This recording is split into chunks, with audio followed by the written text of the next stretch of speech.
bulan Rajab orang boleh berpuasa, termasuk digalakkan puasa dalam umum bulan-bulan haram. Tapi puasa khas Rajab ini tidak ada hadis yang demikian rupa.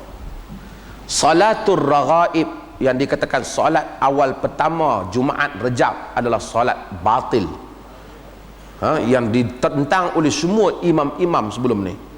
Hatta dalam mazhab apa? Dalam mazhab Syafi'i, Al-Imam Suyuti tentang sembahyang ni yang direka, direka di Palestin. Kononnya malangnya sembahyang ni memang disebut dalam Ihya Ulumuddin.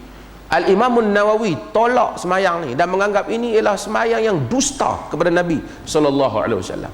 Sembahyang ni orang Melayu tak berapa buat, tapi bila sekarang ni main dengan TV, ustaz hak pakai serban nampak tu, buku celak apa tu, main benda-benda ni semua, kemudian mula banyak benda-benda ni orang duk cakap.